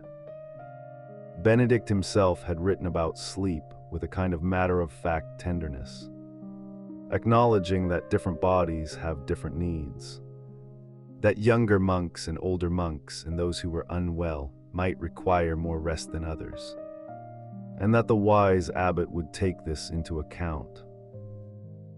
And so the abbot, or the monk appointed to watch through the first part of the night, would move quietly between the beds, not to inspect or judge, but simply to be present. to ensure that the lamp was burning steadily, that no one had left a candle unwisely placed, that the room was as it should be. This was a gentle kind of oversight, a pastoral attentiveness rather than a surveillance. And the man who performed it would have moved with the practiced quiet of someone long accustomed to moving through rooms where others were sleeping, his sandals making the softest possible sound on the stone floor, his presence a kind of reassurance to anyone who lay half awake in the dark and heard him pass. The candles by this hour would have been almost all extinguished. The great candles of the church had been put out after compline, and the smaller working candles of the scriptorium and the other rooms had been snuffed as the monks processed toward the dormitory, so that the only light remaining in the whole complex of buildings was that single lamp at the end of the sleeping room, and perhaps a small light kept burning before the altar in the church. A perpetual flame that had burned there for as long as anyone could remember, and would go on burning through the night as it always did. A point of continuity in the dark, a reminder that even in the sleeping hours something was being held. Something was being tended. Outside, the night continued in its own unhurried way. The monastery grounds, the kitchen garden and the orchard, and the fish pond, and the little mill at the edge of the stream, all of it lay quiet under whatever the sky was offering. Stars or cloud, or the particular gray luminosity of a winter night with snow on the ground that seems to generate its own faint light from below. The animals in the barn settled into their slow warmth. The stream made its soft, continuous sound over the stones. A wind might move through the orchard, touching the bare branches into a brief and quiet conversation with one another before passing on. And through all of this, the monastery breathed, its buildings dark and still, its inhabitants deep in the rest that the rule had arranged for them, held in the long middle hours of the night like a ship in a calm harbor, not going anywhere just now, simply resting in the place that had been prepared for it. A monk who lay awake for a little while before sleep came, as sometimes happened even for men whose lives were ordered and whose consciences were clear, would have had this darkness and this quiet to lie within. And it was not an empty quiet. The day's prayers were still present in some form, not as thoughts exactly, but as a kind of residue, the way music stays with you after the music has stopped, not as sound, but as something in the body, in the rhythm of the breath, the words of the psalms that had been sung at Vespers and compline, those old words worn smooth by centuries of use, would have been somewhere in the mind still, not demanding attention but available, the way a familiar landscape is available to you when you close your eyes. They're without effort, they're without asking. And this, perhaps, was part of what the whole structure was designed to produce. This particular quality of rest that is not merely physical, but something more complete. A rest that reaches into the parts of a person that ordinary tiredness does not touch. That settles not just the body, but the attention, the will, the ongoing small anxieties that accompany a conscious life. The offices had done their work through the day, turning the mind again and again toward the same deep sources. And by the time the monks lay down in the dark, the turning had become, for many of them, something almost effortless, something the mind did on its own without needing to be directed, the way water finds its level without needing to be told. Sleep, when it came gently into a room that had been prepared for it, not just by the physical arrangements of blankets and beds and the careful extinguishing of candles, but by the whole long shape of the day that had preceded it. By the prayers and the work and the silence and the communal meals and the reading and the small particular kindnesses that pass between people who live closely together and have agreed to take care of one another. It came into a room full of breathing, full of the soft sounds of rest, full of the faint warmth that many bodies together generate even in the coldest stone building. And it settled over the monks the way snow settles, quietly and without announcement, covering everything in the same soft, undifferentiated peace. The lamp at the end of the room burned on, its small flame steady in the still air, casting its faint amber light across the nearest beds and losing itself in the darkness before it reached the far wall. The stones of the building held the cold and the quiet in equal measure. The night outside continued its patient turning, the stars moving in their slow arcs above the roof, the stream speaking softly to itself at the edge of the grounds, the whole world resting in the particular hush that belongs to the deepest hours, that time between midnight and the first gray loosening of the dark when everything seems to have agreed, just for a little while, to be still. And in that stillness the monks slept on, their breathing slow and even, their bodies held in the warmth they had made for themselves, their dreams, if they came, rising and dissolving in the quiet dark like smoke from a candle just put out, curling upward for a moment and then becoming simply part of the air, part of the night, part of the long and gentle hours that were even now. Without hurry, beginning their gradual movement toward the first pale suggestion of morning light gathering itself somewhere far beyond the eastern wall. And in that slow gathering, that almost imperceptible shift in the quality of the darkness, the monastery held itself very still. Not the stillness of emptiness, but the particular stillness of a place that is full of sleeping breath, of banked warmth, of stone that has absorbed the prayers of decades and gives them back now as a kind of quiet pressure against the skin, like standing very close to something ancient and patient and entirely at peace with waiting. The scriptorium was waiting too. It sat on the eastern range of the cloister walk, a long room with windows set high in its thick walls, windows that in the daylight hours admitted long pale rectangles of northern light, chosen for its steadiness, that northern light, for its reluctance to dazzle, its willingness simply to fall across a page without casting harsh shadows or making the eyes ache. But now, in these last hours before the night had fully made up its mind to end, those windows held nothing but a deep and uniform darkness, and the room itself existed in a kind of suspension, a held breath between the work of yesterday and the work that would come again with morning.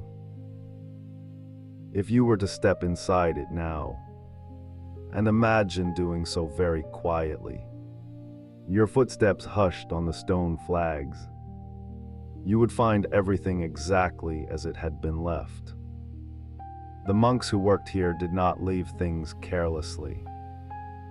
Carefulness was itself a form of prayer, a form of attention paid to the materials that had been entrusted to them.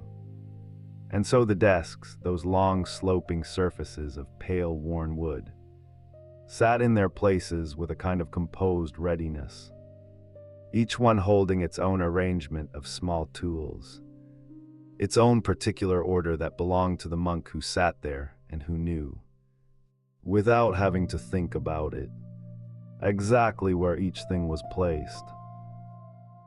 The reed pens and quill pens lay in their shallow grooves or rested in their holders.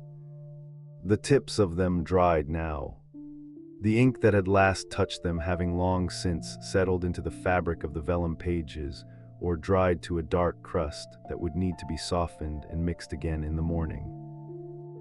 The ink itself, that remarkable substance, patient and dark, sat in its small horn cups.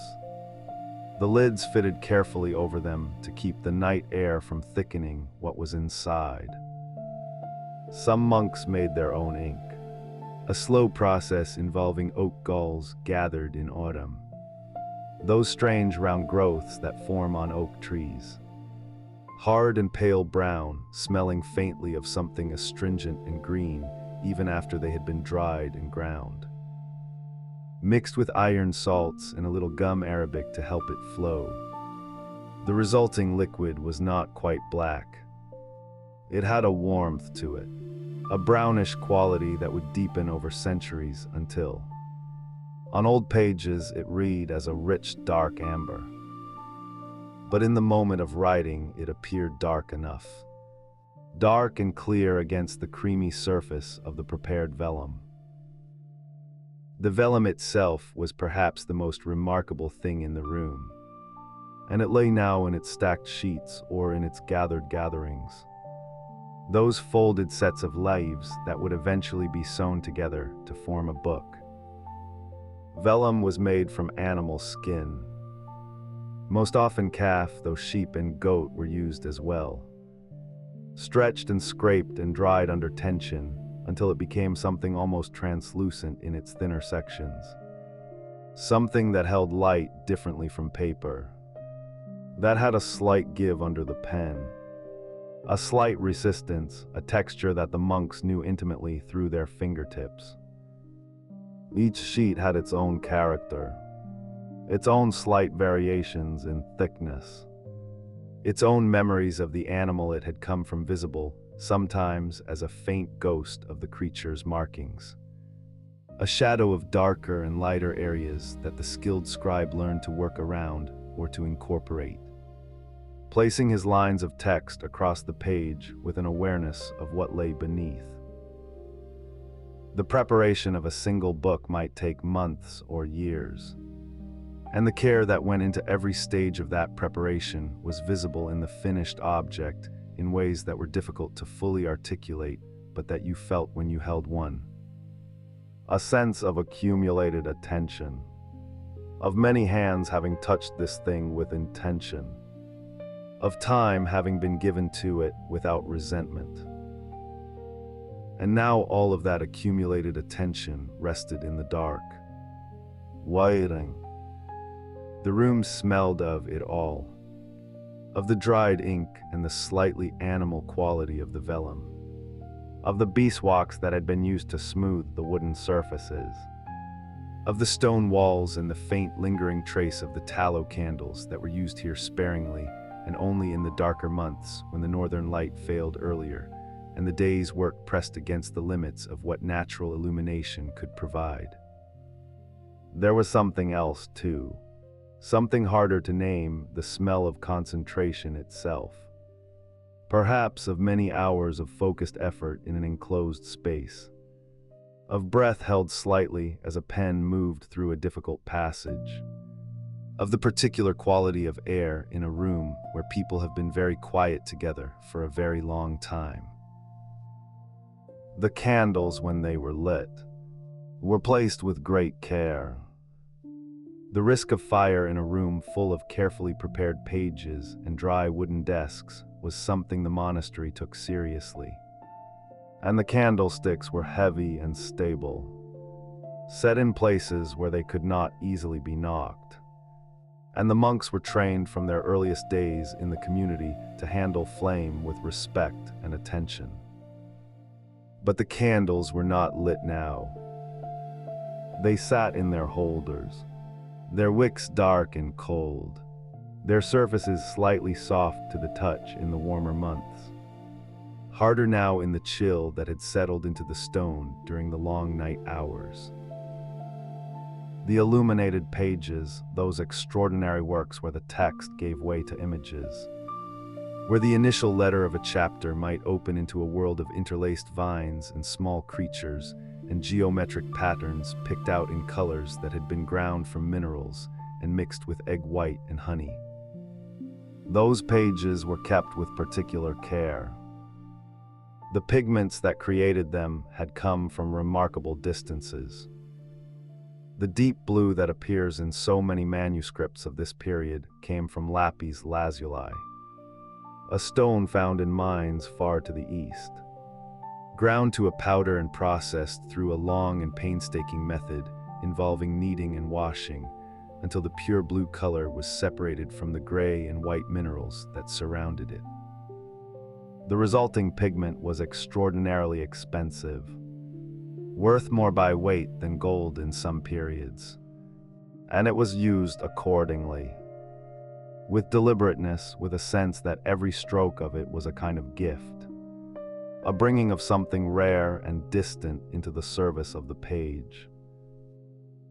There was also the red of vermilion, bright and warm, made from a mineral compound that had to be handled with some care in its preparation, but that produced a color of such intensity that it seemed almost to generate its own light on the page. And the greens made from copper compounds, and the yellows from saffron or from a plant called weld, and the white of light, and the gold itself actual gold, beaten to a thinness beyond imagining and laid onto the page over a slightly raised ground so that it would catch the light and shift as the page was moved, giving the illuminated manuscript its quality of inner luminosity. That sense that the page was not merely reflecting light, but somehow producing it from within. All of this was at rest now in the scriptorium's darkness. The monk who would return to his desk in the morning, perhaps a man of middle years, perhaps someone who had spent so many years bent over his work that his posture carried the memory of it even when he stood. A slight forward inclination of the head, a habit of holding his hands close together. This monk had left his current page in a state of careful incompleteness. There was a section of text yet to be copied, a passage from one of the church fathers perhaps, or a portion of scripture, the letters to be formed with the particular script that this community used. A script that had its own character, its own slight regional variations, so that a scholar looking at a page centuries later might be able to say with some confidence not only when it was made, but roughly where. Might recognize the habits of a particular scriptorium in the way the letters sat together, in the particular form of certain ascenders and descenders, in the spacing and the weight of the strokes. Writing for these monks was not a neutral act of transcription. It was understood as a form of prayer, a form of meditation, a way of dwelling inside a text so completely that it passed through the hand and into the world with a different quality than if it had merely been read. The monk copying a psalm was, in some sense, praying the psalm with his whole body, his eyes moving across the exemplar, the original text he was copying from, his mind holding the words, his hand forming them, his breath steadying itself to the rhythm of the work. Hours of this kind of attention produced a particular state of mind, a quietness that was different from the quietness of sleep, but that had something of the same quality of release, of the ordinary worrying self becoming less insistent, less present, the work itself taking over and carrying the person along inside it. And then the bell would ring for one of the offices, and the monk would set down his pen with care, would cover his ink, would rise slowly from the desk and make his way out of the scriptorium and along the cloister walk toward the church, carrying with him the particular quality of attention that the work had produced, that quality flowing naturally into the chanted prayers, the two activities feeding each other in ways that were understood not as a theory, but as a lived experience, something known in the body rather than merely believed in the mind. The cloister walk outside the scriptorium was very quiet now. The stone flags of the walkway held the cold of the night, and the small square of the cloister garden that the walkway surrounded was invisible in the darkness, though if you stood very still and let your eyes adjust, you might begin to make out the slightly different quality of the darkness above the garden, a darkness that was open rather than enclosed, that had a faint depth to it, a sense of space going upward toward the sky where the stars were, by now beginning to lose a little of their sharpness, beginning to dissolve very slightly into the first approaching suggestion of the light that was still a good while away, but that was somewhere beyond the horizon, making its slow preparations. The well in the center of the cloister garden was a darker shape within the darkness. Its wooden cover fitted carefully over the opening. The rope that hung from its small frame coiled and still. In the morning there would be the sound of that rope running over the wheel, the creak of the bucket descending, the hollow sound of it striking water far below, and then the heavier sound of it being drawn back up, full and cold, the water gleaming in the early light. But that was still some time away, and for now the well sat in its silence like everything else in the monastery, held in the same patient suspension, the same willingness to wait. The scriptorium's windows, those high, pale rectangles of darkness, would be the first part of the room to change. When the light finally came, and it would come, it always came, unhurried and inevitable, it would arrive first as a very faint differentiation, the darkness in the windows becoming slightly less absolute than the darkness of the walls around them. A distinction so subtle that you might not be sure you were seeing it at all, might think it was your eyes making something from nothing. And then gradually, without any clear moment of transition, the distinction would become real, would become undeniable, and the long room would begin to emerge from the night the way a face emerges from sleep. Feature by feature, the details assembling themselves slowly into the familiar whole. The desks would appear first as shapes, then as surfaces, then as the particular desks they were, with their tools and their papers and their small personal arrangements. The ink cups would catch a little of the growing light on their curved sides. The pages of vellum would begin to show their creamy pallor.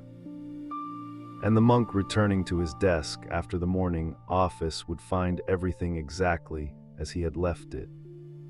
The work waiting for him with the same patience that the room itself had maintained through all the dark hours, ready to receive his attention again, ready to be continued.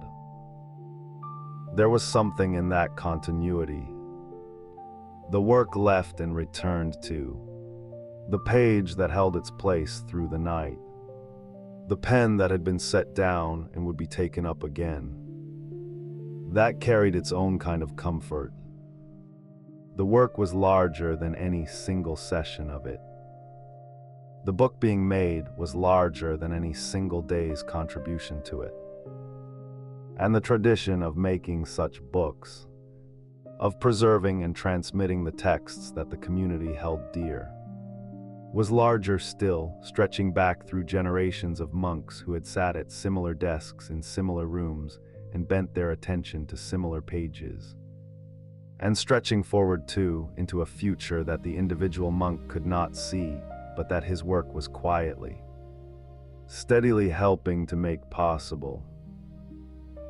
All of that was present in the scriptorium's dark waiting, held in the stillness of the room the way warmth is held in stone, invisibly, patiently, available to whoever came close enough to feel it. And the monastery breathed around it all. The sleeping monks and the silent church and the cold garden and the waiting well. Everything held together in the last deep hour of the night. Everything resting in the knowledge that the morning would come in its own time, that the bells would sound again, that the work would continue, and that for now there was nothing required of anyone except this: the simple, sufficient act of resting inside the dark. And so the dark held them, as it had held so many before, as it would hold so many still to come. That particular darkness which belongs only to the hours just before the world remembers itself, before even the birds have considered the possibility of morning. The monks lay in the dormitory, each one wrapped in his woolen habit, each one breathing in the slow and unhurried rhythm that the body finds when it has been given permission to be still. The straw in the mattresses had grown warm beneath them.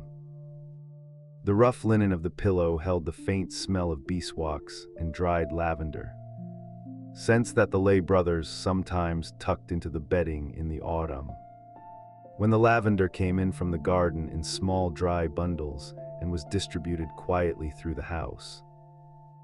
It was a humble kindness, the sort that no one spoke of directly, the sort that simply appeared and was received without ceremony, the way most of the gentlest things in that life were received. The candle at the far end of the dormitory had burned itself down to almost nothing. It sat in its iron holder on the low shelf near the door, and its flame had become very small now, a soft orange point no larger than a thumbnail, trembling slightly in some current of air too subtle for anyone to feel. It gave just enough light to suggest the shapes of the sleeping men, the long rows of them, the gentle rise and fall of breathing under wool. And then it gave a little less, and a little less again, until it was really only the memory of a candle, a warm glow that asked nothing of anyone. Somewhere outside in the cloister garth, the night had reached that particular quality it takes on in the hours before Lauds, a quality that is not quite silence and not quite sound, but something between the two. A held breath that the whole world seems to take without knowing it is doing so. The stone of the cloister walls would have been cool to the touch by now, cool in the way that old stone becomes in the deep night, drawing the warmth slowly out of the air and holding it somewhere deep inside itself, releasing it again only when the sun returned.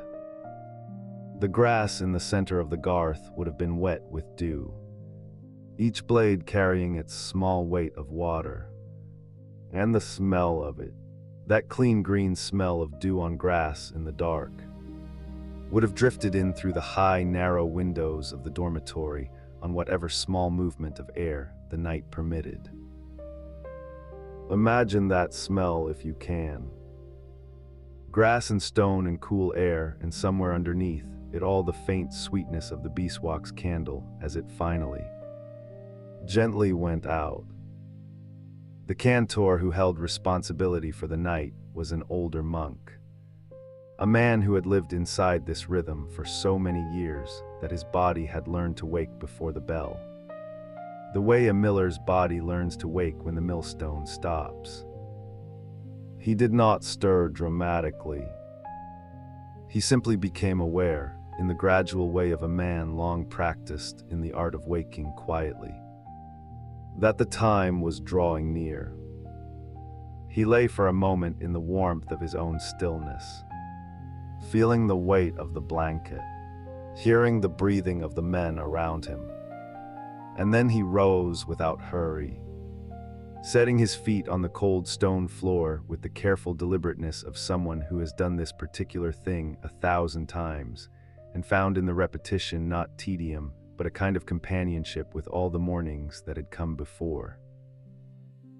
He made his way to the bell rope in the dark. He did not need a light. The path was known to him the way the path to one's own door is known, not through thought but through the body's quiet memory of distances and turnings. His hand found the rope without searching for it. The bell, when it rang, was not a startling sound. This is worth dwelling on for a moment, because we might imagine it otherwise.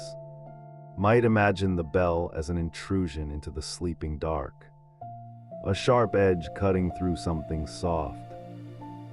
But the monks had arranged their sleep around this bell, the way a river arranges itself around a stone, flowing toward it and past it as a natural feature of the landscape rather than an obstacle. The sound of it moved through the dormitory like something expected, like the sound of rain beginning when the sky has been promising rain. And the men in their beds received it with a kind of recognition rather than surprise. The rising was slow and warm. There was no rushing. Each monk sat up in his own time, pulling the habit more closely around him, reaching for the sandals he had left beside the bed, bending to fasten them with fingers still half dreaming. Some of them paused for a moment in a sitting position, neither asleep nor fully awake, occupying that comfortable borderland where the mind is soft and the body is warm, and the requirement of the next moment has not yet fully arrived. The older monks among them had learned to be gentle with this interval, not to push through it impatiently, but to let it be what it was, a small gift of transition between one kind of quiet and another. The dormitory filled with the small sounds of men preparing themselves in the dark. The soft shuffle of sandals on stone, the quiet clearing of a throat, the rustle of wool. Someone folded his blanket with the careful attention he gave to everything, smoothing it with his palm in the darkness by feel alone. And the gesture was so habitual that it required no thought whatsoever, leaving the mind entirely free to be wherever it wished to be, which for many of the monks in these moments before Lauds was somewhere gentle and unspecified, a kind of interior, whether that was neither quite prayer nor quite dreaming, but partook of both. They moved in a file down the night stairs, the stone steps worn smooth in the center where feet had passed for generations, the walls on either side close enough to touch with both hands, and the staircase smelled of cold stone and something older, something that had settled into the walls over the decades, the accumulated breath of all those early mornings, the beeswax and wool and the particular human warmth of men who had lived closely and quietly together for a very long time. The stairs turned, and then they were in the cloister, and the air changed immediately, becoming the cool outdoor air of the deep night. The dew smell stronger here. The sky visible above the open garth in a rectangle of deep blue-black, scattered with stars that had been burning patiently through the whole of the night's office. The church was cold in the way that stone churches are cold in the hours before dawn. A cold that is not unpleasant exactly, but that makes itself known at once, that settles around the ankles and rises slowly, that asks the body to be awake without demanding anything harsh of it. The monks took their places in the choir stalls, and there was the familiar sequence of small sounds, the creak of wood as each man settled, the soft sound of a psalter being opened, the rustle of pages found by fingers that knew exactly where to find them. The candles on the altar were lit, and this was one of the quiet ceremonies of the early morning. The young novice whose duty it was moving along the altar with his taper, touching flame to wick with the steady hand of someone concentrating on a small and important thing.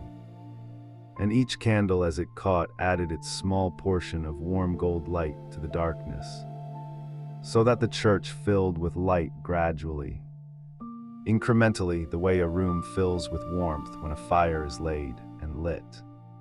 the darkness not so much banished as gently persuaded to move back toward the edges and wait there. The Psalms of Lauds are among the most luminous in the Psalter. The monks who composed the daily office in the early centuries of the Church placed here, in these hours before sunrise, the psalms that speak of light and morning and the turning of the night toward day. And so the words that rose from the choir in the cold stone church were words about dawn, about the moment when darkness begins its slow retreat, about the quality of the first light as it finds the horizon and begins its patient work of becoming morning. The voices of the monks moved through these words not as a performance, but as a kind of accompaniment to what was actually happening outside the church walls, where the sky was in fact beginning its almost imperceptible shift from black to the deepest possible blue. A change so gradual that no single moment could be identified as the moment it began. The chanting was slow and even, each phrase given its full weight, each pause between phrases allowed to exist as fully as the phrases themselves, so that the silence was part of the music rather than merely the absence of it. The voices of the older monks had a particular quality in these early hours, a softness that came partly from sleep and partly from something else, from the accumulated practice of having sung these same words in this same cold church at this same hour for decades, until the words had worn smooth the way the stairs had worn smooth, until they could be carried on the breath without effort, leaving the mind and heart free to be present to what the words were pointing toward rather than to the words themselves. The stone columns rose into the darkness above the candles, and the candle light did not reach the vaulted ceiling, so that above a certain point everything was shadow, a warm shadow now rather than the hard dark of midnight, a shadow that seemed to breathe with the music. The smell of the candles was everywhere, that clean waxy smell that is one of the most ancient smells of human habitation, the smell of fire carefully tended, of light made portable, of darkness held at a civilized distance, and underneath it the stone smell, and underneath that something that might have been incense from the earlier offices still lingering in the cold air, a ghost of sweetness that came and went as the air moved. Outside, in the time it took to sing the psalms and the hymn and the canticle, the sky was doing what it does every morning without exception, that slow and magnificent work of becoming lighter, not all at once but in the way that understanding sometimes comes, not as a sudden arrival but as a gradual recognition that something has been changing for some time and has now changed enough to be noticed. The stars nearest the horizon were the first to soften and recede, and then the horizon itself, invisible until now, began to be implied by a faint distinction between the darkness of the earth and the darkness of the sky, a distinction that was at first a feeling more than a sight, a sense that the air in that direction had a different quality, held a different possibility. The monks did not watch this happen. They were inside in the candlelit choir, attending to the words of the office. But they knew it was happening. They had arranged their entire day around the knowledge that it would happen, had built their hours like a vessel designed to carry them from one darkness through this particular threshold into the light that followed. The Lauds were the vessel's prow, moving through the last of the night toward what came after, and the singing of them was not an act of impatience, not a hurrying toward the morning, but a steady and unhurried accompaniment to a process that required no assistance and no urging, that would proceed in its own time regardless, that had been proceeding in its own time since long before there were monks to sing about it. When the office ended, the silence that followed was a different silence from the silence before it. Fuller, somehow more inhabited, the men stood for a moment in their stalls. And then there was the soft sequence of sounds that meant the ending of a thing. The closing of books, the small movements of men preparing to move. And then they processed out of the choir in the same quiet order in which they had come. And the candles on the altar were left burning. Small warm presences in the emptied church, keeping their patient vigil until the next office came. In the cloister, the sky above the garth had become visible now in a way it had not been when they came down. Not light, not yet, but no longer the pure black of midnight. Something between, a deep blue that held within it the suggestion of what was coming. The way a held breath holds within it the suggestion of the word that will follow. The dew on the grass in the garth caught what light there was and held it in tiny points. And the air smelled of morning in the particular way that morning has a smell distinct from night. Something fresher, something that has traveled a long distance to arrive here. The monks returned to the dormitory for the brief rest that the rule allowed before the next office. Before the day's work would begin in earnest. Before the kitchen fires would be lit and the bread set to rise, and the copyists would take their places at their slanted desks, and the garden would receive its first attention of the day. All of that was coming, and they knew it was coming, and it was good that it was coming. But it had not come yet, and so there was this interval, this small and generous gift of time between the last of the night's prayers and the first of the day's requirements. And the monks received it as they received everything that the rule gave them, with a kind of matter-of-fact gratitude, settling back into the warm wool and the familiar weight of their blankets, carrying with them into sleep the last words of the Psalms still moving softly through the mind. Words about light, about morning, about the slow and certain turning of the dark toward something that was, in its own quiet way, entirely worth waiting for.